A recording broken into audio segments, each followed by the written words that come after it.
Bom dia, bem-vindos ao canal do Ateliê Pandemia.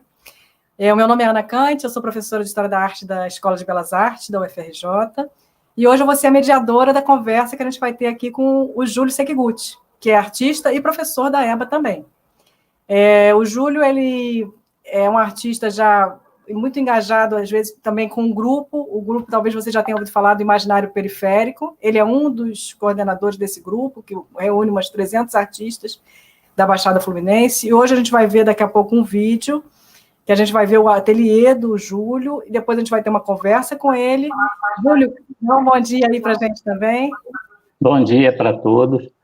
Bom, eu primeiro queria agradecer aí a audiência de todos que estão assistindo a gente, e depois agradecer também ao Ateliê Pandemia, as meninas, você, a Ana, a Kênia, a Lia e a Silvia, que estão montando todo esse trabalho muito bacana. Que bom. A gente agora vai assistir um vídeo, né, que você preparou, que a gente vai conhecer um pouco aí do espaço do ateliê. E aí depois a gente vai ter uns 40 minutos de uma conversa que eu vou mediar, e em seguida a gente vai ter mais 40 minutos do público poder também enviar as suas perguntas, os seus comentários. Então, eu vou pedir agora para a Kenny lançar o vídeo, para a gente assistir juntos.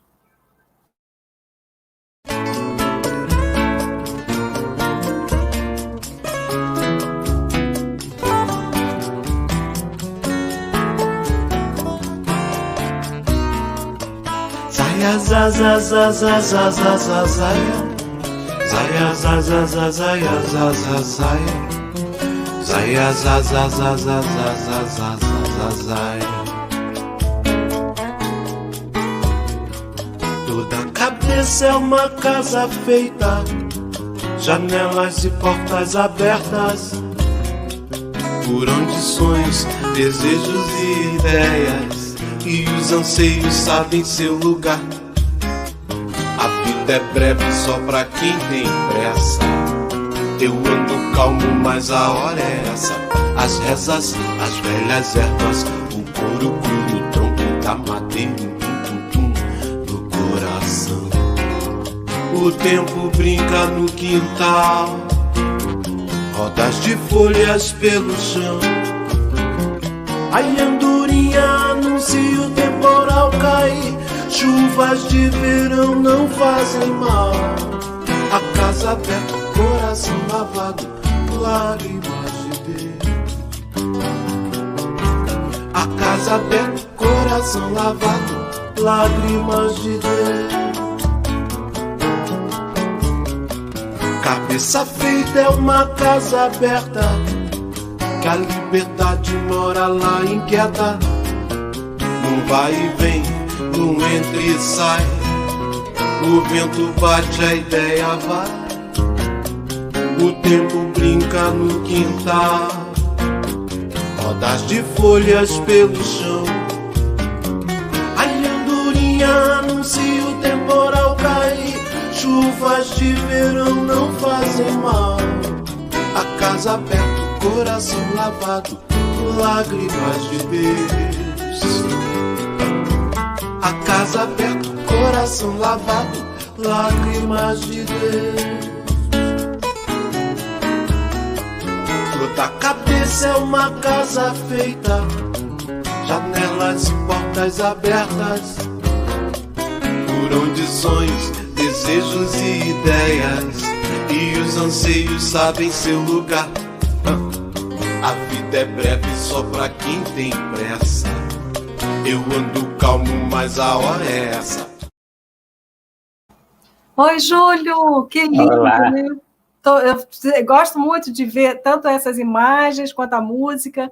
Maravilhoso. Eu queria que você contasse um pouquinho para a gente da história desse ateliê. Né? A gente viu esse espaço ali tão amplo, cheio de objetos. Daqui a pouco eu vou querer que você fale um pouco dos objetos também, mas eu queria que você contasse um pouquinho agora para a gente aonde fica esse ateliê, qual a história dele? Então, esse espaço era um centro cultural que foi construído pelo meu avô. Ele faleceu com 96 anos, já tem uns 8 anos, né, que ele faleceu. Mas ele mantinha esse centro com os recursos próprios. Ele construiu, é muito grande, são quase 2.000 metros quadrados, tem teatro, E essa área que eu ocupei, porque como ele que mantinha, depois que ele faleceu, a gente não teve condição, a família não teve condição de manter, né? Então, eu resolvi, eu já vinha utilizando, sempre trabalhei com ele lá, e resolvi usar essa área, que eram umas oficinas, e ele sempre teve uma ligação, assim, eu acho interessante, meu avô, porque ele chegou a fazer uma escola, que hoje a prefeitura que mantém, e tinha uma banda também. Eu estou comentando isso porque a banda, eu até estou recuperando essa banda, infelizmente com a pandemia também não consegui, mas eu acho que é uma questão muito interessante. E ele sempre teve assim essa relação de manter um trabalho social que pudesse agregar as pessoas. Então, aquele espaço, ele marca muito a comunidade, que é de Miguel Couto, que é um distrito de Nova Iguaçu, e ele sempre, que eu acho também que herdei, eu acho que é importante colocar isso, porque ele era uma pessoa muito criativa, e ele transformou a profissão dele, que era de sapateiro, numa arte que seria a sapataria ortopédica.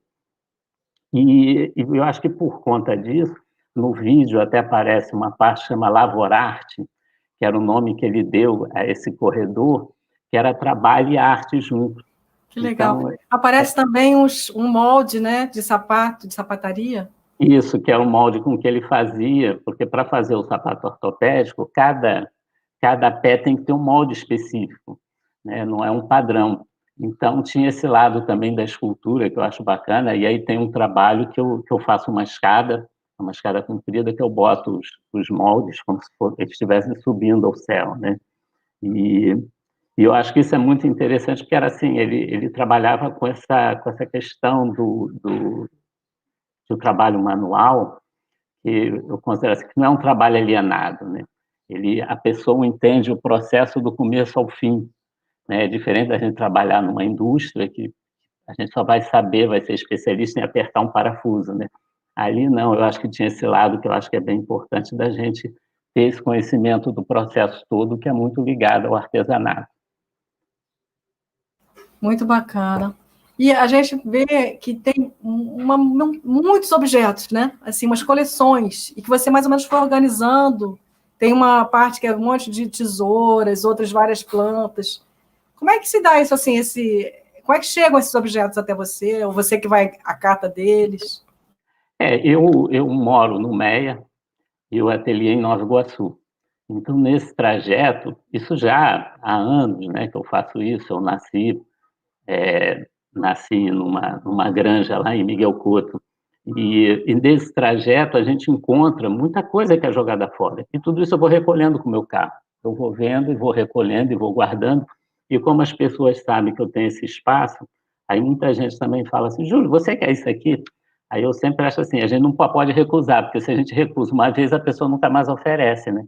Então eu sempre aceito, e aí eu vou recolhendo, e como eu trabalho com todos esses materiais, eu coloco ele de uma forma que eu possa ver o que eu tenho, porque senão vira uma confusão danada, eu tenho, depois não sei onde eu botei, e eu acho que plasticamente é muito agradável. Eu digo que o espaço ali, para mim, ele é uma imersão, né? É um mergulho dentro de quer dizer, do meu... A minha impressão, Júlio, é que o próprio ateliê é uma obra de arte, já é um trabalho, né? A forma como você organiza aquele espaço ali, de alguma forma, também já é uma produção sua, assim, um trabalho seu de arte. Eu falo assim, eu sempre falo isso, então vou ter que colocar aqui também, que eu digo que tem 3 lugares que as pessoas costumam visitar e não se arrependem. É Inhotim, Foz do Iguaçu e meu ateliê. Porque assim, ele tem uma personalidade ali, e eu também considero assim, que é uma obra ampliada, sabe? Eu acho que eu achei muito bacana o rapaz que fez o hit, que fez o vídeo, porque eu até comentei com ele, falei: olha, você faz de uma forma com que quem nunca viu pudesse ter essa experiência de como se estivesse lá. Eu sempre deixo aberto o ateliê, quem quiser visitar, e eu acho que ele conseguiu assim retratar isso, né? Que essa carga, esse peso. Eu reparei, assim, alguns objetos me chamaram mais atenção. Tinha uns que eram rodas de oração. De oração. Fala um pouquinho para a gente, conta um pouquinho dessas rodas. Isso tem a ver, assim, a minha formação, ela é católica, depois eu passo pelo budismo, e no budismo é que essas rodas de oração, elas são muito comuns, né, de você coloca a oração, monta essa roda que você quer, o pedido que você quer, e quando você gira, o próprio ar leva esse pedido para o cosmos, né? Então, eu fiz um sincretismo, vamos dizer, que tem aquela roda do Duchamp, que ela também é um banco com uma roda, e esse trabalho tem a ver, que eu falei, a minha formação na faculdade, essa formação acadêmica, vai um lado impregnando o outro, né? Então, essas rodas, eles têm esse sentido e tem uma coisa que eu acho interessante, que esse trabalho eu fiz, eu não gosto de vender, eu não vendo esses trabalhos, então eu sempre dou. Mas acontece que eles se esgotam, que as pessoas, né, às vezes muita gente quer, eu fiz questão assim, de ter um trabalho que eu não venda, sabe, como artista, de ter um trabalho que não é para ser vendido, é para ser dado mesmo. Que legal. Então, tem um lado espiritual, assim, tem uma espiritualidade com a arte. Como é que é isso para a sua criação, assim? Isso para mim se tornou uma questão fundamental, essa relação da espiritualidade. Só que eu acho que é bom a gente situar, porque quando a gente fala de espiritualidade, é um campo muito grande, né? E eu também tinha eu acho que eu só fui, assim, objetivar essa relação, inclusive no doutorado, quer dizer, tem 11 anos, 10 anos que eu acabei de fazer o doutorado. E lá juntou essa dicotomia que a gente tem entre cultura e natureza, né? Que a gente desenvolveu uma cultura sofisticada e esse lado da natureza ele ficou um pouco de lado. Então, o que eu comecei a fazer, já que meu ensinamento, os meus professores vinham de toda essa relação acadêmica, eu resolvi mudar e fazer uma pesquisa em cima do que a gente chama das plantas que são professoras ou planta do poder. Ouvir esse lado da natureza através dessas plantas, que é uma tradição que também aqui dos índios brasileiros, né, que é a huasca, tem uma série dele, o peiote, o São Pedro, que a gente considera de essas plantas professoras, né? Então, eles fazem esse contraste, que para mim é muito interessante, que eu chamo, né, que é essa experiência espiritual. Tanto é que no vídeo, foi outra questão que eu acho que é importante, ele bota muitas plantas, né? Inclusive, no final, ele termina com a chacrona, que é uma das plantas, são duas, né, que é um cipó e a folha da chacrona com que se faz a huasca, que é a bebida E que essa sua relação com o Daime já é antiga? Já tem muito tempo? Há 20 anos que eu estou nessa doutrina, e inclusive como fardado, quer dizer, eu sou um participante, a gente tem a preparação do chá, e isso foi muito marcante para mim, porque eu também acho assim que o método cognitivo, né, o método do conhecimento, ele se dá por contraste, né? A gente tem que ter até é curioso, né, porque esse termo contraste, às vezes, para ver melhor, né, quando a gente vai fazer um exame, eles falam que tem que botar o contraste, para a gente poder ver melhor as coisas. E eu acho que essas plantas, que a gente chama de plantas professoras, elas servem para dar esse contraste relação entre a cultura e a natureza, né? E dentro você atuando dentro da universidade, porque você, além de artista, você é professor, né, na UFRJ, no início teve você procurou preservar esse lado religioso, ou não? Tranquilo? Como é que foi? Não, eu no começo, eu realmente, assim, eu ficava... Eu até não colocava isso de uma forma evidente, mesmo achando que a arte, ela trabalha com um campo imaterial imenso, né? A arte em si ela é inexplicável, a equivalência que eu fazia, eu sempre falava assim, que para mim ensinar pintura é como se fosse o Zen budismo. E o Zen budismo ele tem uma frase que ele diz que quando a gente procura explicar o Zen é porque não entendeu o que é o Zen. E eu também falo isso a respeito da pintura, que é uma coisa assim, a gente explica, mas quando a gente compreende, ela tem uma amplitude que é diferente. E uma outra coisa também que acontece no budismo, né, é quando a gente fala da iluminação da pessoa. A pessoa, ela se ilumina. Agora, o que leva a pessoa a se iluminar, isso não tem, às vezes, e aí tem casos que as pessoas contam, né, que tem registrado, que a pessoa se ilumina porque estava cortando um bambu, aí um pedaço de bambu bateu no bambuzal e o som que fez, ele se ilumina. Incrível. E muitas vezes isso acontece também com a pintura, porque com a arte, né? Porque às vezes a gente passa por uma situação e aquela situação que está fora do contexto universitário, do aprendizado, da técnica, e eu não estou negando nada disso, tá? Estou pensando nesse sentido da própria pintura e da arte, às vezes é uma coisa corriqueira que faz com que aquilo vá fazer com que você construa um trabalho, às vezes, revelador, né? A história da arte, ela é repleta disso, né? Que são, assim... É por isso que eu acho que ela tem um campo imaterial e às vezes é bom a gente quebrar dentro da universidade, né? Ainda mais no sentido de uma escola de arte, esses conceitos que são técnicos, que é importante, que é a linguagem, né? Que a gente precisa da linguagem para a comunicação, mas a gente tem que mergulhar também nesse mundo que é da criação, né? Da fantasia, que eu acho que é o que alimenta a arte, na verdade, né? Tem um trabalho seu, que você outro dia estava comentando comigo, dessas galerias improváveis. Como é que surgiu isso? Explica um pouco para a gente como é que é isso. A galeria improvável, porque eu acho que tudo ela segue essa linha de imaterialidade, né? Então, a galeria improvável, elas são os armários, esse tipo de armários de posto de saúde, que são pequenos, né, que guardam e são vitrines, e ele é uma galeria, e eles são para ocupar espaços, né, que são improváveis. E eu acho interessante comentar isso, que quando esse projeto ele começou dentro da própria universidade, então eu pedi para que ele fosse aprovado em congregação, para que eu pudesse botá-lo no elevador. Então, ele ocupa um espaço, como se fosse um espaço de uma pessoa, né, para não inviabilizar, e ele fica ali para as pessoas, quando entrarem, ver esse trabalho, e ele Ele está causar... lá? Ele ainda está lá? Ele ficou um tempo e saiu? Não, ele não chegou, ele ficou, ele foi aprovado, mas sempre teve esse problema todo, que a gente passou por um incêndio, depois teve a problema da pandemia. Mas as galerias, elas estão prontas, eu ocupo os espaços, ele vai agora para uma academia de musculação, vai para uma loja de ração, a academia fica em Caxias, essa loja de ração é lá de Miguel Couto.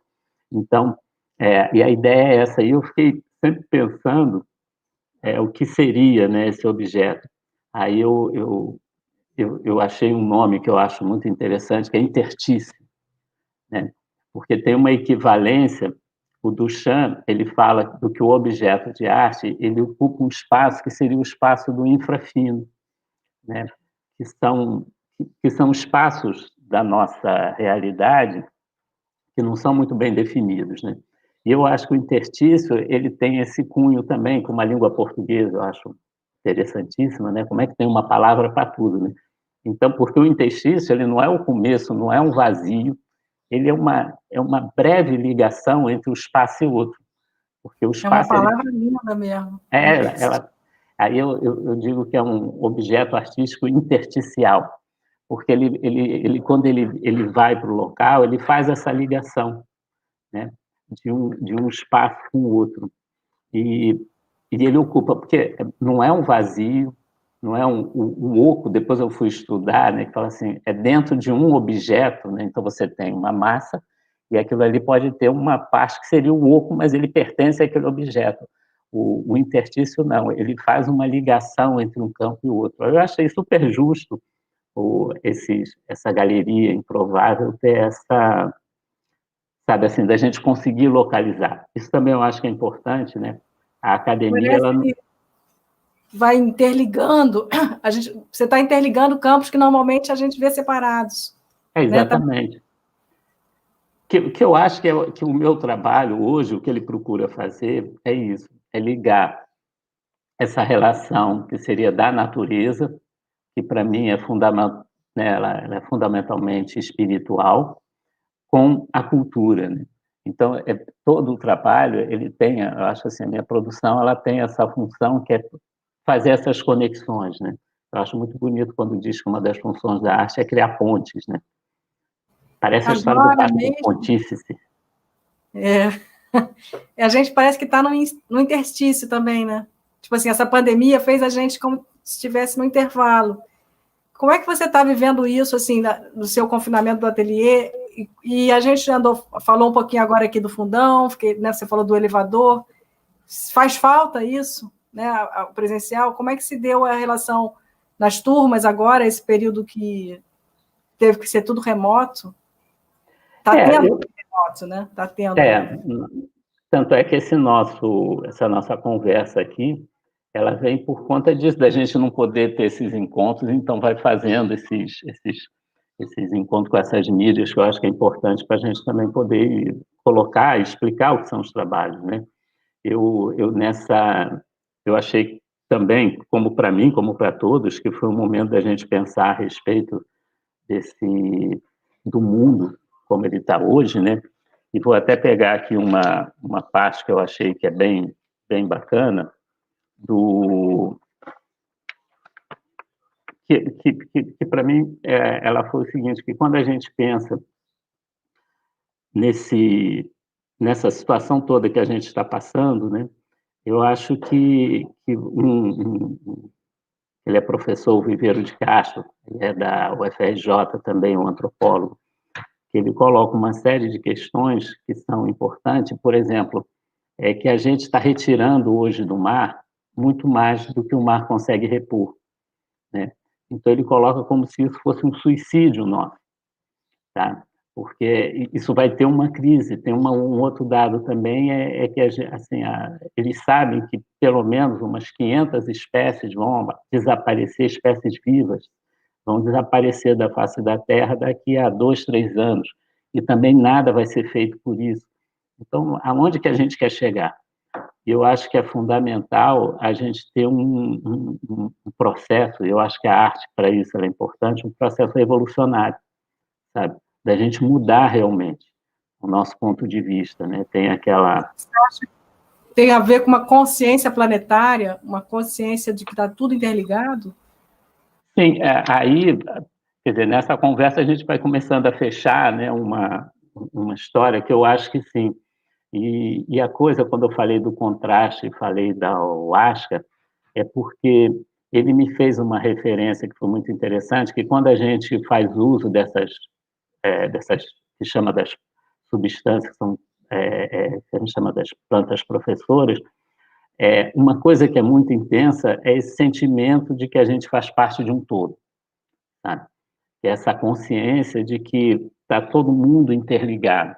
E quando a gente vê os depoimentos, por exemplo, tem um do Marcelo Gleiser com o Ailton Krenak, que o Marcelo Gleiser é um astrofísico conhecido, e que ele começa também a trazer esse ponto de vista diferente. E o Krenak tem um vídeo que ele fala da ayahuasca também, dessa possibilidade que a gente tem de contato com a natureza, que é o que eles chamam do homem branco, né? Porque o índio isso é normal. É até curioso que às vezes eles perguntam para eles, mas como é que você soube disso? Aí fala, porque as plantas me falaram, né? Aí a gente fica assim, mas como é que você conversa com as plantas, né? Então é só querer, quer dizer, tem essa possibilidade através dessa substância da gente, e que eu acho que começa a criar caminhos diferentes, porque a arte ela trabalha com criação, mas a gente sempre fica assim, eu acho que fica fácil também entender quando a gente pensa naquela frase do Picasso, quando ele diz, né, que eu não procuro, eu acho. Então, a gente tem que ter um pouco dessa postura de começar a achar as coisas também, sabe? Não é só procurar. E eu acho que a ayahuasca, ela nos dá esse contraste de uma percepção diferente, que é uma percepção que os nossos índios, essa cultura brasileira, e aí voltando a falar um pouco mais da ayahuasca, que ela promove um sincretismo, que ela também tem o nome de Daime, e o Daime é essa mistura entre a cultura europeia, a cultura negra, a cultura dos índios. Então, eu acho que isso vai mostrando que nós realmente estamos todos interligados, isso não é uma relação estanque, sabe? Então, eu acho que nesse sentido é muito importante da gente mudar e propor também. E aí a arte, desde o modernismo, né, que o que se apresentava é que sabia-se que a ciência e tecnologia não estavam dando conta para resolver esses embates mundiais, né? Até que a gente passa por uma Primeira Guerra, uma Segunda Guerra, e a arte é que ela procurava criar novos caminhos. E eu acho que isso é uma coisa que é importante que a arte tenha também hoje, que ela recupere essa potência de criar, né? De Ô, propor Júlio, novos caminhos. a gente está tendo alguns comentários ali que estão reforçando aqui a nossa conversa. Daqui a pouco eu vou abrir também, a gente vai abrir para perguntas do público. Mas você chegou a falar agora assim do Picasso, antes você tinha comentado do Duchamp. Que artistas assim são referência para você, ou você gostaria de mencionar aqui, ou artistas contemporâneos, ou da história e da arte? Olha, é boa essa pergunta, porque eu podia citar vários, sabe, assim, que estão no trabalho, mas eu queria trazer, assim, para esse pensamento que eu acho que eu trago, que é sempre que a periferia, quando a gente se refere à periferia, não é no sentido geográfico também, né? E aí eu falar do imaginário periférico, porque eu acho que uma coisa, primeiro que os encontros do periférico que a gente fazia, ele tinha alguma coisa que eu acho que era de mágico, porque as pessoas que participavam viam que era diferente. Então, é até difícil de eu falar aqui, porque se ou participa, era uma experiência presencial, sabe? As coisas aconteciam sem que, assim, a gente fazia, mas no todo funcionava. E os artistas que iniciam, aí se é para citar artistas, eu falo do Ronald Duarte, que tem o Nimbus Oxalá, que é um trabalho que é altamente também, assim, imagina, Nimbus Oxalá, né? O próprio Jorge Duarte, que foi um dos, a gente convencionou chamar dos fundadores, né? O Jorge, o Roberto Tavares, eles parecem uns monges nos ateliês deles, né? O Tavares com a gravura, o Jorge lá no ateliê dele, o Deneir também, que tem um lado extremamente lúdico com o trabalho, eu admiro muito também. O Raimundo Rodrigues, que é lá de Nova Iguaçu, e todos eles ainda continuam na periferia, sabe? Que o trabalho dele parece uma catedral, o ateliê dele também é uma catedral, sabe? A gente vai lá, é santo para tudo quanto é lado, mas são muito bonitos, porque é uma construção, né? Eu acho que são, assim... Então, nesse sentido, eu acho que o periférico, ele trabalha com isso. Até queria citar também, que é importante quando eu falo assim, dessa periferia, que fazia um grupo que se apresentou tanto, assim, né, participava nas nossas apresentações, que era o Harmonia Enlouquece. E o Harmonia Enlouquece era um grupo que era um grupo de música formado por pacientes, médicos e enfermeiros do Hospital Psiquiátrico do Rio de Janeiro. Então, assim, eu acho que isso era sempre interessante, porque a gente abria, quebrava com esse... Ô, Júlio, naquelas imagens que a gente viu no início, tinha uns trabalhos que se chamavam harmonizadores. Sim. Tem a ver com essa harmonia ou já é outra harmonia? Não, eles todos têm a ver. Tinha esse do Harmonia Enlouquece, inclusive a praça era a Praça da Harmonia, eu acho lindo, né? Ali no centro da cidade, chama Praça da Harmonia. Esses trabalhos, eles foram, dentro da minha pesquisa do doutorado, eu fui, assim, chegar a William Reich, que era aquele psicanalista, que foi assistente do Freud, e que ele tem um livro que eu aconselho que as pessoas vejam, que é A Função do Orgasmo. E ele tinha uma teoria de que existia a energia orgânica. Esses trabalhos meus, a função deles é captar essa energia orgânica que existe no passo. Ele tinha uma máquina que ajudava no tratamento do câncer. Então, eu pego esses princípios dessa máquina e transfiro para os trabalhos. Então, ele é uma espécie de uma acupuntura sem agulha, porque esses trabalhos, eles armazenam essa energia orgânica e, através de umas placas, você encosta no lugar onde é que está doendo e ele ajuda a fluir aquela energia que está retida. É por isso que eu chamo, porque quando a gente está sentindo dor, quando a gente está mal, é porque a gente está em desarmonia. Então, o trabalho ele vem para harmonizar. esse campo que está desarmonizado, né? Esse campo energético. E tinha uma imagem também que parecia que você estava colocando fogo, que foi algum ritual. O que foi isso? E esse foi assim, que foi uma época que eu da minha vida, foi em 97, que eu achei que eu tinha que mudar, sabe? E aí eu tive um amigo, eu até comento também, assim, que eu sempre dei muita sorte, eu acho que eu sempre dei muita sorte na vida, mas porque eu tive bons professores e bons amigos, sabe? Então, esse foi o José Resnick, que ele foi numa época que eu achei que estava naquela coisa de transição, de trabalho, tinha me formado, o que eu vou fazer? E ele foi estudar Jung lá em Zurique, no Instituto Jungiano, então eu fiquei muito influenciado, e o Jung fala desses ritos de passagem, eu resolvi promover um rito de passagem. E aí eu queimei todo, falei, não, vou me descartar de tudo meu que fazia parte de uma história que para mim era passada, taco fogo nos trabalhos, então a imagem, a gente resolveu passar antes para ter essas referências, né?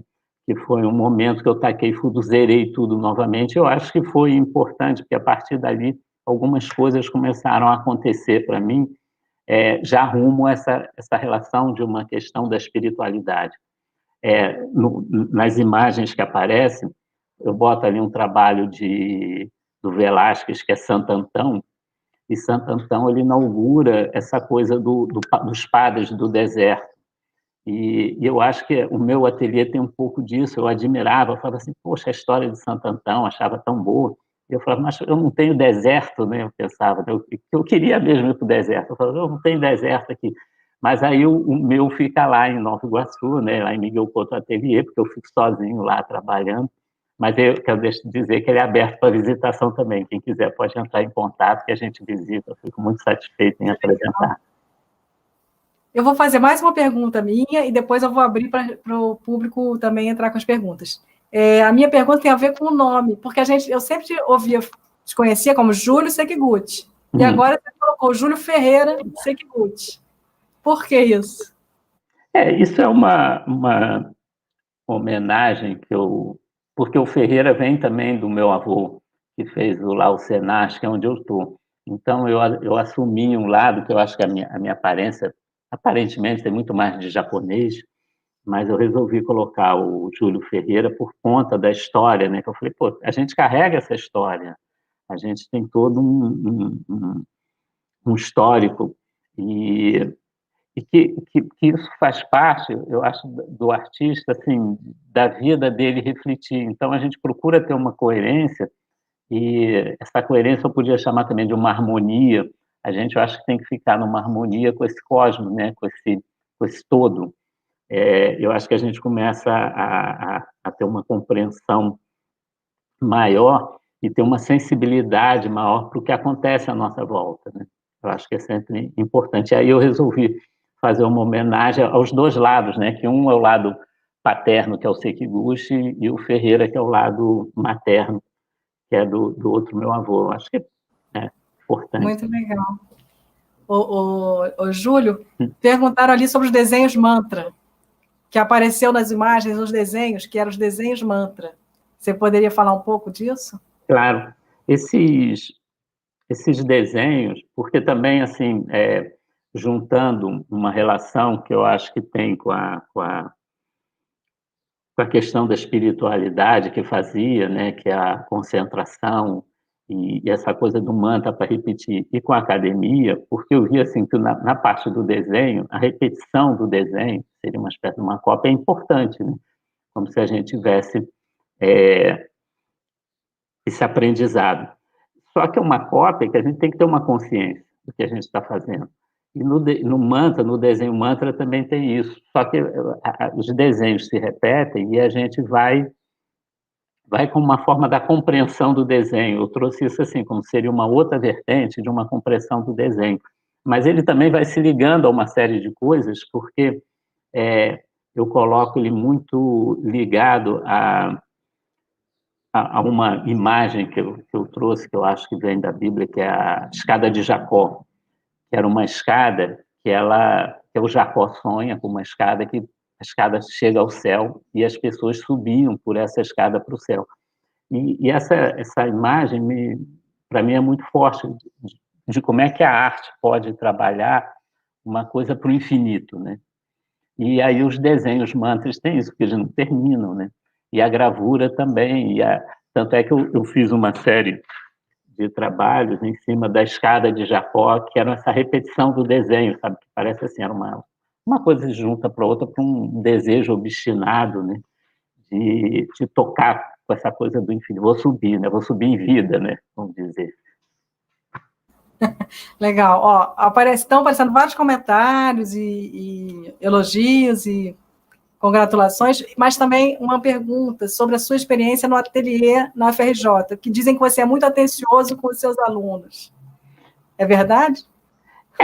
Bom, aí o que eu sempre fiz lá e que eu via que criava uma certa confusão era apoiar as iniciativas que, às vezes, dentro da academia ficavam, assim, um pouco de lado. Eu vou citar dois exemplos, que um foi um rapaz que ele resolveu fazer uma performance, e ele começa a picar um peixe, e aí sujou tudo, mas eu sempre falava, olha, você tem que fazer e limpar depois. Ele fez, porque eu acho que é importante para o aluno de arte ele ter um momento dele que seria esse momento da epifania. Da mesma forma que eu taquei fogo no trabalho, eu acho que tem determinados momentos que é essa explosão, vamos dizer, que a pessoa tem, que o estudante tem, ele é importante para ter um rumo, né? Eu vou contar uma história, então, aqui, que é bem rápida, que eu aprendi... Pode contar, fica à vontade, pode contar. Eu aprendi com essa história que contou foi o Darcy Ribeiro, que ele fala que teve uma vez que ele estava na tribo, assistindo, e um índio simplesmente resolveu surtar. E aí ele começou a quebrar tudo, chutava, gritava pela aldeia. Aí aquilo não resolveu, ele pegou um tacape e começou a cercar as coisas todas. E aí o pessoal viu que aquele índio estava surtado, resolveu todo mundo vir para o centro da aldeia, aquelas aldeias circulares, né? E mesmo aquilo ali não bastou, ele pegou o fogo e tacou fogo na aldeia toda. E todo mundo ficou quieto, sentado, esperando. Aí aquilo foi pegando fogo, o cara foi se acalmando até que ele se acalmou e foi tomar banho no rio, e ele mesmo voltou para reconstruir, ajudar a reconstruir a aldeia. Aí ele, como antropólogo, falou assim, interessante, né? Vocês não se incomodaram com... Né? Ninguém segurou ele. Imagina se acontecesse com a gente aqui no prédio. Se no meu prédio o morador resolve fazer isso. Eu ficar aqui só esperando. Então, mas foi o que eles falaram. Eu falei, você ia segurar? Ninguém quis segurar, ele estava precisando, né? Alguma coisa ele precisou extravasar, né? Aí ele chegou e falou assim, pô, mas ele tacou fogo na aldeia. Ele falou, porque precisava realmente, né? Aí ele falou, pode? Aí ele falou, claro que pode, né? Tanto é que ele ficou bom lá. Ele voltou, está tomando, está ajudando a reconstruir. Aí ele falou assim, se ele quiser fazer isso de novo, aí o pajé chegou e falou, não, cada um só tem direito a uma vez. Essa regra Então, aí eu adoto essa regra no ateliê. Todo mundo tem direito a surtar, mas uma vez só, porque senão não tem condição, né? Não há como segurar. Ô, Júlio, olha só, tem uma pergunta ali, comentando o seguinte, que essa ideia das galerias improváveis é fantástica. E se você já teve algum retorno, tipo assim, você já teve resultados da recepção das galerias improváveis? Olha, ainda assim, ela não teve, e também tem uma situação que é interessante, que um amigo ele fez uma decoração para um restaurante, e aí nós colocamos o trabalho e botou lá como sendo uma galeria improvável, porque eu acho que ela ser improvável também, ela não precisa ter uma forma específica, né? Então, ela entrou só como uma ocupação de um espaço. Eu acho que isso foi importante, mas eu acho assim que uma coisa tem que vir, porque aí a gente tem que ver também pelo lado da história da arte, né? Porque eu acho que muitas das ações que os artistas fazem, elas começam a se impregnar pelo espaço, sabe? Então, eu acho que é uma história recente, eu acho que ela ainda está assim, se adequando, as pessoas vão, a gente está falando aqui, é importante, sabe? Então, eu acho que ela começa a ter esse crescente, porque as pessoas veem assim, pelo menos tem um lado que eu acho que todo mundo gosta. Porque também tem uma coisa que eu peguei uma série de catálogos que a Caixa Cultural perguntou se eu queria, peguei esses catálogos.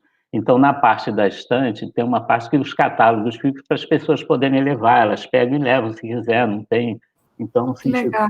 então, ela tem esse sentido de doação e tem esse lado também que a escola, assim, as pessoas gostam disso, né? Tudo que é de graça, as pessoas também gostam, né?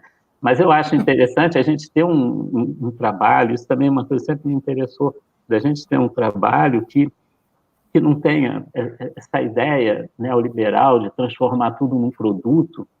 A arte, ela não pode ser um produto também, sabe? Acho que quem quer fazer da arte um produto, tudo bem, mas achar que é só isso, não é. Então, quando a gente faz esses trabalhos em que a gente está simplesmente doando, é para chamar a atenção que isso não é um produto, sabe? Quando a gente faz um trabalho, geralmente um trabalho de arte, é todo um envolvimento que a gente tem que está colocando ali. Então, a gente sabe que todo mundo tem que pagar, que todo mundo... mas colocar isso como um valor específico, eu acho que não. Sabe? Então, é sempre essa... Dentro dessa galeria improvável, né, que às vezes são armários, estantes, você coloca esses catálogos, mas também outros objetos? Não, são trabalhos de arte, são trabalhos de arte. A gente faz, assim, não só meus, mas a ideia é essa também, é de levar os trabalhos de outros artistas Legal. também. A gente sempre tem um problema, que é a questão do ponto de vista do curador, porque uma experiência que para a gente foi ótima, para mim, é que no imaginário periférico não tinha curadoria. Todo mundo que queria colocar o trabalho, botava o trabalho lá. E houve até um questionamento sobre essa história, mas como é que fica? Aí a gente respondeu, né, foi uma ideia do Jorge Duarte, da gente fazer trocas, chamava trocas e pechinchas, que cada pessoa levava o seu trabalho, a gente marcou um dia na Cinelândia e a gente trocava, sabe? Legal. Aí a curadoria quem faz é a pessoa, né? Então, era assim, essas ações do periférico, eles sempre tiveram esse cunho, nesse sentido, é que eu acho que faz parte também dessa relação que eu coloco sempre, espiritual no sentido imaterial, sabe? De puxar a produção de arte para um campo do improvável também, sabe? Em que essas relações, eu até mostro no começo, tem umas imagens do trabalho, eu aprendi a pintar com paisagem que era dos botequins do subúrbio. Que legal. Até ele tinha um nome que era o Milton Bravo. Milton Bravo. E falava que era o Michelangelo dos botequins. E eles, assim, por um lado, podia ser pejorativo, mas eles tinham um maior orgulho e eu também achava... Que legal. Foi ali que eu aprendi. Por que eu vou negar isso, sabe? Com essa relação que o subúrbio e que esse tipo de pintura dá, né? Então... Ô, Júlio, teve dois comentários ali, um falando assim, a arte como uma expressão do ser humano, e a outra, a arte como um processo. Só isso, assim, você quer falar a partir desses comentários? Expressão do ser humano, processo? Aí tem um ponto que para mim também porque quando a gente fala do objeto artístico, o objeto pode ser uma escultura, pode ser música, um livro, eu acho que ele envolve três coisas, né? Vários dos trabalhos que eu pinto sempre botam, né, os fundamentos da obra de arte. Eu falo que é a arte em si, mesmo a arte no sentido do bem fazer, é quando uma coisa, né, o cozinheiro fala, isso é um artista, porque ele faz bem aquilo. Então, isso também faz parte do objeto. A outra questão é a estética, quando a gente pensa da beleza e o conceito da beleza, tudo que vem. E o terceiro elemento, que eu acho que é o fundamental, assim, que ele tem que estar presente em qualquer campo, que é a criação. Então, nesse sentido, eu acho que... E a criação, eu acho que ela faz parte do ser humano. Ela não é... Eu acho que ninguém vai sentar e vai morrer. Acho que no momento que sabe que você está passando por uma dificuldade ou algum problema, você vai criar. A gente vê que a culinária é isso, né? Os pratos que a gente vê são por necessidade, que fala assim, eu tenho que criar, né? Então, eu acho bonito, até tem aquela frase do Boyce, quando ele fala, né, que todo mundo é um artista, todo homem é um artista. Eu concordo, porque se a gente levar em consideração que o trabalho criativo ele está sempre na frente, ele que vai dizer. Eu até acho importante essa história de que o John Cage, que era músico, ele foi desaconselhado porque ele não sabia, o professor dele falou, olha, você não sabe harmonia ou composição, foi uma dessas duas áreas. E ele sai dali e vai construir toda uma outra maneira de lidar com a música, sabe? Então, às vezes, é essa relação entre forma e essência, tá? Que eu acho que é importante. Uma coisa é a gente compreender a essência das coisas, outra coisa é a forma. A essência, eu acho que é uma relação do espírito com o espírito, quer dizer, é aquela energia com a outra energia. A forma é o mecanismo com que a gente utiliza para esse sentimento espiritual ser comunicado para os outros, entendeu? Que é a questão da arte também, né? Uhum. Isso que você falou, já tinha aparecido uma pergunta ali sobre isso. Todos podem ser artistas? A nossa casa pode ser um ateliê? Que tem a ver com o que você já colocou. E se todos podem ser artistas, como podemos nos tornar artistas? Ou se já somos? Não sei. Olha, um outro momento que eu achei muito bom da minha vida foi quando eu trabalhei na animação cultural. E aí a animação cultural não era uma prática dentro dos CIEPs, tá? Não era uma prática de educação artística, a gente colocava-se ali artistas dentro da escola, que era a escola de tempo integral. E o que eu via era assim, que nesse trabalho que eu fazia junto com as crianças, assim, as crianças mais novas, você chega e fala assim, desenha aí. A criança nova, ela vai e desenha. Ela não tem assim o menor, ela pega o lápis, não tem nada. Conforme a idade vai avançando, as pessoas começam assim, eu não sei desenhar. E eu ficava, mas como assim você não sabe desenhar? Todo mundo sabe desenhar. Não, eu não sei desenhar. Ou seja, em algum momento, a nossa sociedade começa a cercear a gente, sabe? A nossa expressão. Eu fico vendo assim, se você está rindo sozinho, né, começa a rir, o pessoal fala assim, o cara é maluco, ela está rindo sozinho. Aí alguém chega e fala, não, ele é artista. Aí fala, não, artista pode rir sozinho, né? Artista tem um salvo-conduto dentro da sociedade de ter determinadas expressões. Isso eu já acho que é meio uma visão preconceituosa, né? Por que as pessoas não podem rir sozinho? Todo mundo, né? Então começa a criar determinados valores. Eu acho que isso é simplesmente uma imposição cultural, uma posição social, que tem que se trabalhar ao contrário. E a gente sempre... E era uma dificuldade que eu falava assim com as crianças. Olha, eu sou professor, eu sou artista, e eu falo que você sabe desenhar. Não, eu não sei. Era uma resistência grande, sabe, das pessoas. E todo mundo desenha, assim, né? Todo mundo tem uma... Então, E aí, você criou alguma estratégia para desbloquear isso? De maneira geral, a gente trabalhava, quer dizer, começava a quebrar também, né? E aí até era muito interessante, porque eu tinha uma parceria lá com o Raimundo Rodrigues, foi onde praticamente eu conhecia, a gente trabalhando na animação, então a gente fazia, era como se fosse assim, uma diluição. Ele propôs um trabalho que para mim foi muito interessante, foi na Semana do Índio, aquelas coisas, né, do índio, e aí Chico falou, não vamos botar ninguém como de não fazer. Então, ele resolveu fazer um cocar de índio, em que cada criança desenhou uma pena. E aí a gente montou esse cocar imenso com as penas, com que aí era professor, os estudantes, as merendeiras, todos desenhavam. Legal, que legal. Então, esse jogo de ter uma relação participativa em que todos contribuem, quer dizer, não tem... É claro que é autoral daquela comunidade, né, daquela sociedade, daquele grupo, e que todo mundo participe. Isso eu acho que dá esse sentido de unidade, né?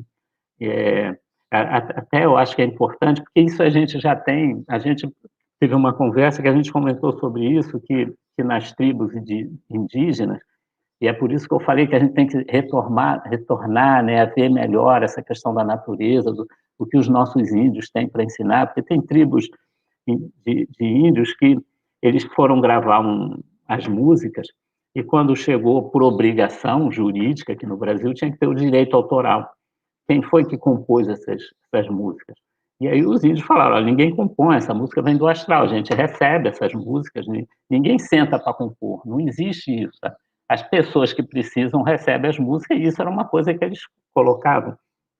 E aí, eu até estou para pegar esse parecer do juiz, que ele reconhece que aquela expressão artística pertence à comunidade. Quer dizer, eu acho que essas aberturas são importantes para ver de que todos, realmente, sabe? Eu acho que todos nós, existe essa rede, né? Essa consciência que a gente faz parte desse todo, e agora que isso a gente tem que procurar ver, procurar estudar. Eu acho que a academia, nesse momento, ela também tem uma contribuição muito grande, porque ela é capaz, vamos dizer assim, né?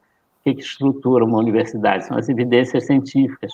E a gente tem como trabalhar. Eu acho que trazer esse parecer do juiz que reconhece é importante para ver que não é sabe assim, não é uma coisa que acontece. De alguma forma, assim, conversando com você, vai dando um alento, sabe? Parece que assim, você tem sempre uma esperança. Tem uma pergunta aqui para você sobre como que a pandemia se modificou alguma coisa para você como artista, nesse teu período aí de pandemia. Olha, o que eu poderia colocar assim de mais forte foi essa ideia de que a gente tem que mudar, de que a gente tem até eu achei aqui a passagem que o Eduardo Oliveira de Castro fala, né, que ele bota aqui que é um projeto civilizacional suicida, que consome quantidades absurdas de matéria e energia e que está produzindo entropia, está produzindo desorganização do cosmos terrestre e que, portanto, não poderá prosseguir dessa forma. Eu acho que isso assim, é fundamental, sabe? Tanto é que um dos carimbos, quando eu fiquei, a gente não falou com esse, pois tempo, a gente não falou dos carimbos. Então, o primeiro tempo que eu fiquei, o primeiro tempo que eu fiquei em casa, assim, né, eu resolvi fazer carimbo, que era uma coisa que a gente aprende no colégio também, né, fazer carimbo de borracha, pega a borracha escolar, vai fazendo. E uma das coisas que eu achei que era para reproduzir a ideia, que é essa por uma nova consciência planetária. Eu estou começando a colocar assim tudo que eu abro, de colocar agora essa nova. Eu acho que a gente tem condição de sair de toda essa situação que a gente está, se a gente propor, e novamente, eu acho que a arte é fantástica, eu como artista eu me sinto nesse compromisso e também cobro dos amigos artistas de que a gente tem essa responsabilidade, sabe, de fazer. E foi muito. Eu fiz uma caixa, assim, tem carimbo, que não acaba mais e ainda continua, porque chega um determinado momento que a gente fica em casa, parece que é um compulsivo, né? Então começa a fazer sem parar, toda hora está produzindo um carimbo com um monte de e aí faz carimbo e sai carimbando? Eu comecei a postar, aí usando essas Instagram, Facebook, eu comecei a postar essas mensagens nessas plataformas, né? Eu acho que elas também têm uma amplitude. Uma coisa que eu comecei a fazer, que são com esses vídeos, que é fazer vídeos explicativos, que já fiz assim, a minha ideia é lançar pelo menos 5 agora, com essa dos carimbos, falando desses harmonizadores, com a Galeria Improvável, e colocar na rede, quer dizer, que a gente não tem mais a questão de expor, né? Fica mais difícil da gente chamar as pessoas com espaço e todo mundo. Então, é usar esse espaço que a gente está tendo, que está disponível, que a gente está fazendo assim, para divulgação do trabalho e divulgação dessas propostas. Ô, Júlio, teve um comentário que a vida é o improvável, que a arte é o improvável. E aí, né, você falando da Galeria Improvável, eu pensei justamente o que a gente está vivendo, né? Quer dizer, eu acho que os cientistas lá, os epidemiologistas, já sabiam que isso ia acontecer. Mas para a maior parte da gente é um improvável, assim, de repente está tudo, parece uma ficção científica, né? Mas não, porque tem uma frase também que eu achei interessante, que ele fala assim, né, que o mundo começou sem um homem e vai terminar sem ele. Aí eu fico, nossa, isso é estranho, né? Mas é tudo consequência das nossas posturas, né? Então, a gente tem que ter, assim, pensar a respeito do que a gente as nossas ações, né? E de como essas ações estão ligadas com os outros também, né? Nada que assim, né? Não adianta num determinado momento, por essa questão budista, eu via do isolamento, de subir a montanha, e o que o Daime me ensinou que era uma relação até cristã, que eu passei a entender essa mensagem do Cristo sobre outro prisma completamente diferente, e que é você aprender a ser calmo, aprender a ser paciente no meio dos irmãos todos, né? Que a gente sozinho, no meio lá da montanha, né, subindo a montanha no deserto, é mais fácil. Agora, tendo sempre uma pessoa ali, então é uma outra... Olha só, teve uma pergunta aqui que tem a ver com budismo, que a pessoa perguntou qual a escola budista que você pratica ou praticou? E se você não tiver vontade de falar disso, não precisa, a pessoa fala assim. Não, eu sempre, assim, e não foi nem de uma questão lógica, mas quando eu vi, eu estava muito envolvido com o Zen, do Zen budismo, que eu achava assim mais... Não que os outros não fossem, porque você tem assim, diversa, que nem se a gente falar de cristianismo, né? O início é um e depois ele se divide em mais de 2.000, o budismo também, mas eu acho interessante pelo lado do... Tem até um texto, assim, para os acadêmicos que estão vendo, tem até um texto do Humberto Eco que fala sobre o John Cage como sendo um budista, um zen, uma prática zen dentro da música, mas é uma interpretação que o Humberto Eco faz, que também, quando eu li, eu achei muito, muito bacana, assim, que eu acho que são algumas críticas que abrem também esse caminho, a leitura que coloca é diferente, né? Agora você já tinha falado um pouquinho do John Cage, agora você voltou a falar dele, e aí eu queria pegar o gancho, que você contou a historinha de um professor que disse, esquece, meu filho, você não tem nada a ver com a música, não é para você. E aí, encaixar as perguntas, que apareceram 2 perguntas sobre essa relação com o jovem artista. Então, assim, você, em algum momento, você diria para alguém, esquece, você não é artista? Ou que conselhos você daria para um jovem artista? E depois tem uma pergunta mais completa, que é o seguinte, em meio às muitas subjetividades dos muitos estudantes da graduação, como equalizar esses anseios pessoais / globais, contemporâneos, e o currículo de graduação clássico? Eu tenho um monte de coisa aqui, mas vem que você fala com isso. O primeiro que eu vejo assim que sempre faz parte de uma geração que está na academia, que está dando aula, né? E a gente vê que quer romper, né? Estava até vendo a questão do Hegel, que a dialética, né? Que a gente tem uma tese, depois tem uma antítese, tem uma síntese, e essa síntese se transforma novamente numa nova tese. E eu acho que isso é importante dentro da academia, essa transformação, essa mudança. A gente não pode... E se a gente for ver a história também, a própria história da Belas Artes, a gente vai vendo essa mudança o tempo todo, né? De que ela é uma relação cíclica. Então, e agora, tem uma questão que eu acho que aí é muito delicada, né? Que é essa história de alguém dizer para o outro que ele tem que desistir, que não é artista, que não dá, que não é essa, sabe? Chegar e falar assim, olha, isso não...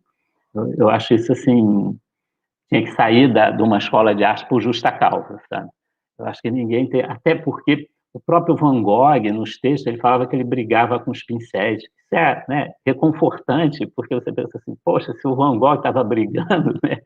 Então, e várias passagens dos artistas falando dessa dificuldade que é desse enfrentamento. O próprio, aquele Nelson Freire, o pianista, ele fala, inclusive ele faz o caminho ao contrário, que ele diz assim, eu sei que eu sou um virtuoso, que eu tenho facilidade, mas com o meu virtuosismo, eu não vou ser um grande pianista.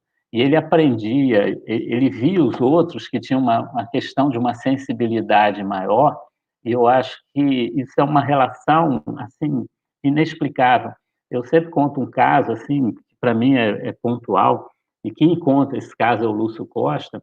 Imagina, essa história eu acho que é tão importante, porque fala do maior arquiteto, um dos maiores arquitetos brasileiros, né? Porque o Lúcio Costa, quando ele foi montar a equipe do Ministério da Educação e Cultura, que é aquele prédio moderno, o primeiro prédio moderno construído no mundo, o Lúcio Costa chama os arquitetos que ele acha que eram bons, que valiam a pena ali participar desse grupo de estudo. O Oscar Niemeyer, ele sabe que está montando e vai pedir para fazer parte. E o Lúcio Costa, ele fala que ele nunca tinha reconhecido no Oscar Niemeyer nada que ele falasse assim, não, eu vi o trabalho dele passava, né? E só que o Oscar Niemeyer ficou enchendo a paciência do Lúcio Costa para fazer parte. E o Lúcio Costa, ele escreve, bom, todo mundo sabia que eu estava montando, ele foi o único que resolveu participar do grupo, mesmo não vendo nada, vou deixar pelo interesse dele, né? Enfim, ele vai se transformar na referência, né? E ele coloca, eu acho que é uma... assim, é incrível essa história, eu não conhecia, não. Tá. Quer dizer que o Niemeyer, como estudante, como aluno ali, ninguém dizia, pelo menos o Lúcio Costa achava que era exatamente, era normal, tanto é que ele não chamou, né? Eu acho, assim, uma das pessoas, para mim, que foram mais importantes, se eu pudesse citar assim, uma pessoa importante, foi o Lúcio Costa. Eu acho que vale a pena a gente ler, tem um livro dele que fala sobre a vida, e ele conta essas histórias, que são muito bonitas, sabe? Assim, de uma sensibilidade muito grande, eu acho que a personalidade dele, e eu acredito que daqui a 2000 anos, quando se falar, se a gente ainda estiver vivo, que eu acho que vai estar, mas se a gente falar da história, a gente vai falar de Lúcio Costa. Ele cria, né, ele cria um plano diretor para um país, né? Isso eu acho assim, né, de uma amplitude que a gente pensa. E por ele ter essa sensibilidade, sabe, de perceber, eu tive assim a felicidade de estar com ele, esse meu amigo que eu falei, o José Resnick, que estudou, ele fez um filme sobre o Lúcio Costa, e eu acompanhei e poder estar assim, e era interessante que ele chegava, né? Então as pessoas ficavam, todo mundo, né? Ele é uma pessoa importante, reconhecida dentro do cenário da arquitetura e do urbanismo no Brasil, e ele às vezes parava para conversar sobre o café que ele achou ótimo com a menina que estava ali servindo, e perguntava assim, mas isso foi coado em saco de papel ou de pano, né? E todo mundo ali esperando para conversar com ele, e ele com essas dúvidas, né? Então, assim, da gente ver e perceber essa... É isso que eu falo, quando a gente pensa da periferia, sabe? Eu acho que eu penso nesse sentido, quando eu vejo assim, o Lúcio Costa, esse pensamento que às vezes está centrado, mas e essa relação com o outro também, essa relação sensível que tem, que a gente reconhece todo mundo e às vezes está assim, não vai dar tempo. Não dá tempo, sabe? O nosso tempo é imaginário, a gente consegue conectar com todos, né? Ô, Júlio, o nosso tempo aqui também já está chegando à conclusão, mas tem alguns comentários que depois você vai receber, dizendo que é um prazer de estar te ouvindo. As pessoas estão gostando muito de ouvir você contar as histórias. E que eu percebo, assim, como que está tudo... Né, ao mesmo tempo que você fala dessas relações com pessoas que não são nem consideradas do mundo da arte, mas que a arte tem que estar ali. De repente, você cita um Lúcio Costa, um livro... e aí eu me lembro que você estava conversando comigo outro dia, falando da importância, como foi importante você ter feito também o doutorado. Aí eu só queria que você comentasse um pouco dessa experiência também acadêmica, né? De que maneira isso te acrescenta no seu trabalho, como é que foi isso, né? De dar pesquisa, como é que você entende isso? Quem fez a minha orientação do doutorado foi a Glória Ferreira. E era muito interessante que eu sonhava com ela, assim, né? Vinha. Então, para ver, e isso eu passei a respeitar muito essa questão da orientação que os professores fazem, que não pode ser uma coisa assim, eu faço, eu tenho que fazer. Porque, pelo menos, assim, para mim, teve uma importância muito grande e vinha como se ela tivesse, né, nas experiências que eu tenho com o Daime também aparecia. E eu, obstinadamente querendo fazer lá o trabalho, eu olhava e falava, não está bom.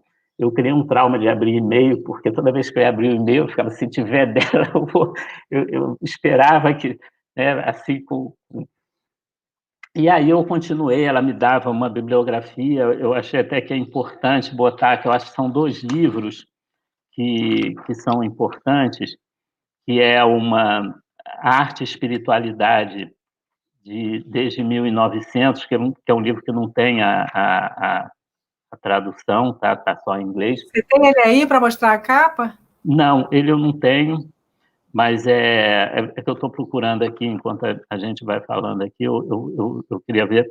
que é The Espiritual em Arte, eu posso colocar depois, se alguém quiser, se chama Tá The bom. Espiritual em Arte, Abstract Painting, de 1890 a 1985. Esse é um livro que faz um levantamento assim fantástico, fala de diversos trabalhos. É lá, por exemplo, que ele vai falar sobre o Duchamp. Ele trabalha numa biblioteca, ele faz essas coisas de historiador, que é bem bacana, né? E que ele vai ver que quando ele estava dirigindo lá, tomando conta da biblioteca, é que ele pega muitos livros esotéricos, sabe, de teosofia, e provavelmente podiam influenciar. E o outro, que é um livro francês, que é do Centro Pompidou, que chama Traços do Sagrado, Traços do Sacré, né? Muito bacana. Que são 2 livros, assim, para quem quer entender, e ele tem são 2 livros, assim, que são fundamentais. Até a gente vendo as imagens, é muito bom. Mas aí, retornando, esses livros, Traços do Sagrado, foi até a Glória que me indicou, e eu não... E foi uma situação interessante, que eu estudava, né, lia, e parecia que não chegava assim, a um lugar, né, um final. E só que teve um dia que eu, lendo o William Reich, parece assim que tudo fez sentido. Foi uma coisa curiosa, sabe, assim, que eu falei, entendi. E aí eu fui, escrevi novamente, e a Glória falou, não, agora você pode apresentar. E realmente fez sentido. E aí eu fiquei sem entender, né? E uma das coisas que conversou e a gente viu, que é interessante, que esse conhecimento, ele é igual um copo que vai enchendo, né? Então a gente tem que estudar, aparentemente parece assim, poxa, não está dando um resultado, né? Mas ele vai Parece enchendo. que não vai chegar em lugar nenhum, né? Você estuda, estuda, estuda e parece que não vai chegar em lugar nenhum. Mas essa, vamos dizer, essa epifania, esse conhecimento, ela dá quando esse copo transborda. Entende? E aí tudo faz sentido, e a gente vai se lembrar de coisas, eu estou falando isso que aconteceu comigo, né? Então a gente vai se lembrar de textos que às vezes você pensou, poxa, mas como que aquilo foi fazer sentido? Um deles foi aquele Olho Espírito do Merleau-Ponty, que eu li, achei bacana, mas assim, depois ele apareceu com uma clareza muito grande. Então, esses caminhos que a gente percorre, que a gente sabe que acontecem, mas que não é, né, assim, qual é a evidência científica que a gente pode dizer se isso é uma experiência pessoal? A única coisa que eu falo assim, olha, continua que vai dar certo. E sempre dá, né? Parece que você adivinha as perguntas. Porque chegou a última pergunta ali no chat, eu vou ler para você. Haveria como desenvolver na academia uma visão integrativa entre arte, ciência e espiritualidade? Que eu acho que é justamente, está aparecendo escrito ali. Eu acho que tem a ver tudo com o que você já estava falando, né? Mas se quiser agora para a nossa conversa. Aliás, até eu vi ali que a pergunta do Guto Nobre, é um parceirão, assim, ele é uma pessoa que a gente vem discutindo sobre isso dentro da universidade. Eu acho que é importante de apoiar essa proposta, né, de que o que a gente tem são experiências e que elas não são... Como é que você... A gente tem que viver, né? A gente não tem como... Elas não são verbais, não são verbalizadas, mas a gente, quando tem a experiência, a gente sabe que ela é verdadeira, né? E aí a gente precisa, é claro, como na arte, a gente precisa de dar forma a isso, né? A linguagem que vai dar forma a isso, mas às vezes a linguagem ela não tem essa capacidade de transmitir tudo, né? Então, o que eu acho que tem que fazer é justamente esse incentivo. É por isso que eu acho assim, só perde quem não faz, né? Certeza de que você... E aí foi uma experiência que eu achei também muito boa nos CIEPs, era que a gente fazia assim aqueles eventos de educação física, então jogava bola e tudo, então a gente fazia medalha para todo mundo. E às vezes tinha professor que falava assim, ué, mas você vai dar medalha para todo mundo? Eu falei, vou, pô, por que não vai ter? Todo mundo leva medalha, todo mundo. E olha, as crianças todas saíam felicíssimas com aquelas medalhas que a gente fazia, porque ele queria medalha, né? Então a vitória é assim, às vezes tem um outro lado, que é esse lado da pessoa, não, mas tem que ter primeiro, segundo e terceiro, por que quiser? Eu já acho assim, as Olimpíadas podiam dar 5, 6, 10 medalhas, imagina, mais países, ia ter mais festa nos países, não precisa ter... Não sei se eles vão gostar da sua ideia, mas seria ótimo. Não é? Mas eu acho que é essa relação que a gente tem que trazer para a arte, né? Que, nesse campo, de que as coisas são possíveis. Se a gente não experimentar, a gente vai ver, porque a criação ela é uma experiência contínua, né? Criar é um verbo contínuo. Toda vez que a gente interrompe, ela deixa de ser criação. Ela vai passar a ser um objeto, né? Ela vai ter que ter uma forma. Ou então eu guardo. Aí, novamente, pensando na relação do budismo, o que o budismo, o budista, quando o Buda, né? Quando ele se ilumina, ele vai lá para o Nirvana, e aí ele volta, ele podia ter ficado no Nirvana, mas ele volta, ele fala em amor aos homens, né, para poder transmitir que existe o Nirvana e que o Nirvana é possível. Existe uma dificuldade muito grande para as pessoas entenderem isso.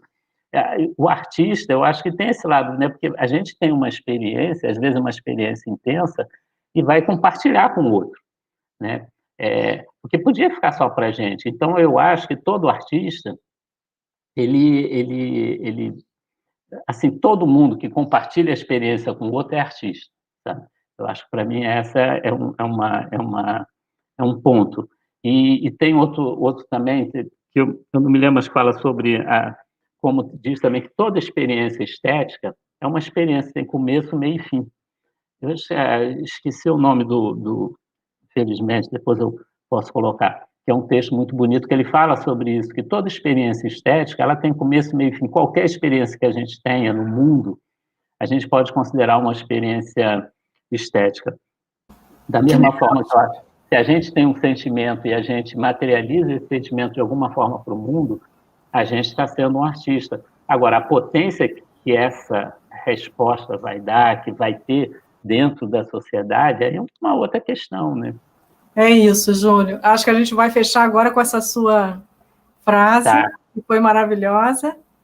E eu queria, então, dizer para todo mundo, agradecer, né, a vocês que estiveram aqui com a gente, compartilhando esse momento, dizer que haverá outras conversas, né, com outros artistas. Então, quem gostou, se inscreve aí no canal, tá, para vocês receberem as notificações das próximas conversas. Gente, muito obrigada. Júlio, foi um prazer. Agradeço também a Kenny, Silvia, todo mundo que teve essa ideia e colocou para funcionar. Até a próxima, gente. Muito obrigado para todos também.